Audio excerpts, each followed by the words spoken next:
The UAW, shout out to Swade Taylors. I'm going to read that super chat shortly. The UAW has approved the new contract, but everybody is not happy. So many people are not happy with the new contract, and it's so amazing to me because I thought that y'all wanted to go back to work. The old heads were saying they was going back to work. The young heads said that they was going broke. So many people were saying that they were struggling as a result of it. And so now y'all feeling some type of way, and the people are saying that they not happy, so much so that it only narrowly passed. There was a lot of large plants that then rejected this contract and said that they didn't want it. But let me bring you up to speed on one of the reasons, and some of the reasons as it speaks to some of the workers and the UAW members, the leadership, speaking to some of the disgruntled employees' concerns as to why they didn't want to ratify this contract in the first place. UAW workers across the country have been voting for the last several days on tentative contracts. And tonight, preliminary results show that GM workers approved the deal with the UAW with 54% approval nationwide. Our Michael Sandlin joins us live from outside the UAW Local 14 Hall in West Toledo. So this still hasn't been officially confirmed, has it? No, it hasn't, Jeff. Neither General Motors nor UAW have officially confirmed that this is happening, but you can find the votes. They're officially on the website. You can see the percentages, and multiple outlets are officially declaring that this has been ratified. Right here in Toledo, UAW Local 14's president, Tony Toddy, he says he accepts the results, and his union hall here even tried to sink this contract. So looking at the results of their vote, here at Local 14, 56% of the workers and skilled tradesmen voted against this contract. And it's a similar story over at Stellantis Local 12, with 55% of workers saying no thanks to this deal. That means both major union halls in Toledo have tried to shoot down this contract, and Toddy tells me it's because the deal benefits new workers greatly, but doesn't do as much for older staff that are closer to retirement. He also said the excitement created by UAW President Shawn Fain didn't help either, promising massive pay increases that there was no way the companies would agree to. But Toddy says in the long run, this deal will benefit his people. He's excited to roll up his sleeves and introduce it to them, but he can't help but think of what if. You know, there's great tuition assistance in there. You know, there's great health care for everybody. You know, there's a lot of good aspects to it. What if we would have stayed out a little longer? What if we didn't go back to work until we had a ratified deal? What would that have looked like for the company to give us even more that we needed for the pensions? Sound like Shawn Fain got a little bit of problem on his hand. The people are saying that Shawn Fain was pitching and advocating for something that he couldn't deliver, and he knew he couldn't deliver. The people are saying, listen, the OGs, they don't really care about what happened to the newer workers. That's for y'all. For them, they say, listen, it ain't enough.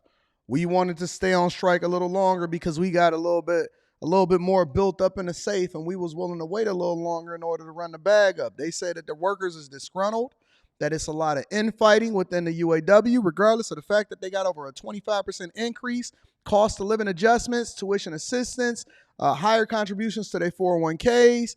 They had everything. They got everything, so much so to where the GM CEO, Mary Barra, didn't even want to shake Shawn Fain's hand at the end of the contract.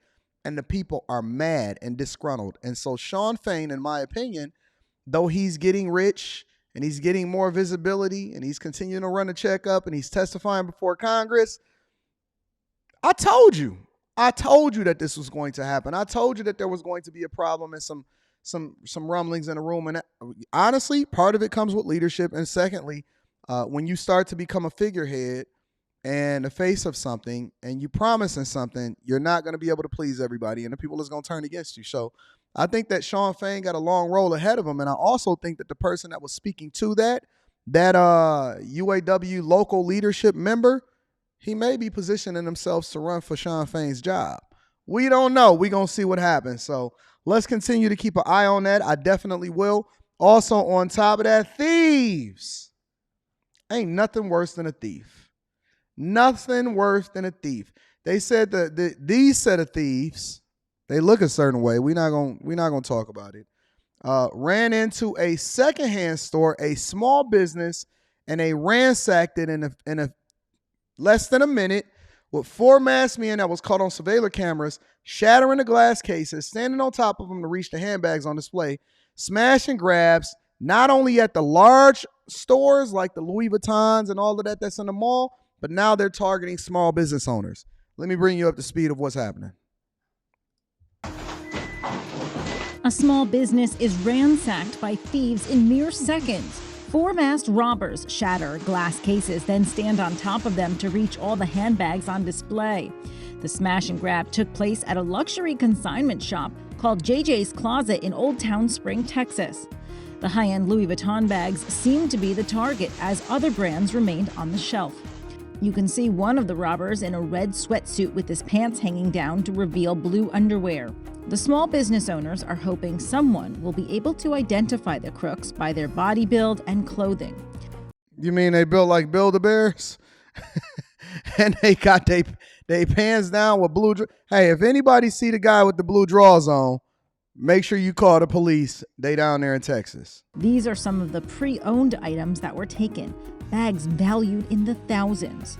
The store wants people in the area being sold bags that look like these to contact them because they can trace their inventory and determine if it was their bag. We will find a way to publish each stolen bag to make it hard for the robbers to sell them elsewhere, they shared. Yes.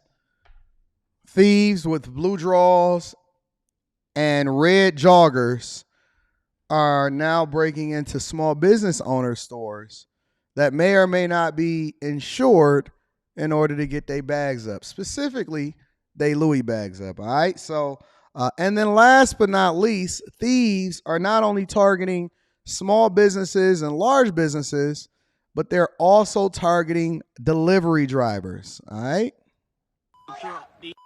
Tonight, delivery drivers on edge after a string of robberies across the country caught on camera. In Memphis, dozens of people surrounding this FedEx truck as it was stopped in traffic, breaking the back latch before ransacking the inside and running away with as many boxes as they could hold. Even after the driver starts to pull away, thieves run after the truck, jump on it, and take more boxes. In traffic, though, folks. In Atlanta, an Amazon worker returning from a delivery finds several suspects sprinting up to the truck, stealing packages at random from the back. These groups overwhelming drivers in a similar tactic used by flash mobs at retail stores in cities like Los Angeles and Philadelphia. Well, this is like my first time someone's actively jumping on a vehicle on the street. Lifelong resident Cassius McGowan hosts a Memphis-based podcast. He says while looting at stores and on trains isn't uncommon in the area, a robbery like this is unique. How the person who was actually working feeling in this situation, being like, how is this person going to continue to work and feel like safe, and you know this may happen again? The person.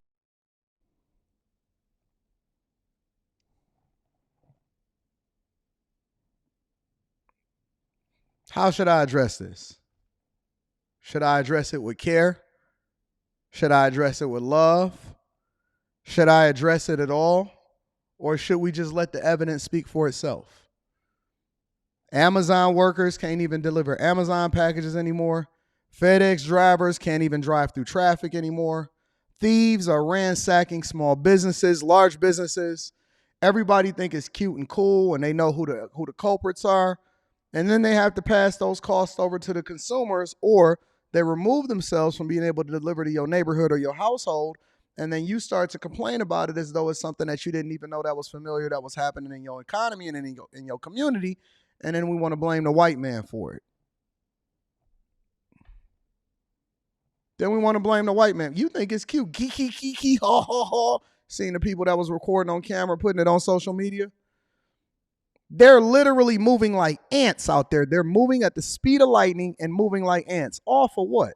So you risk injury. You risk your freedom. You risk the possibility of getting a misdemeanor or felony on your record. For what? Some headphones? Some headphones? I'm tired. I'm tired of these people, honestly. I'm genuinely tired. I mean, I believe that we need severe, and when I say severe, I mean severe consequences to the people that are doing the things that's the worst in our communities and our society. you don't even know the damage that you're causing. And it's unfortunate. And I'm supposed to have passion for them. What about having compassion for the people that get stolen from? When did we become so backwards to where we're advocating for criminals instead of advocating against criminal elements in our society?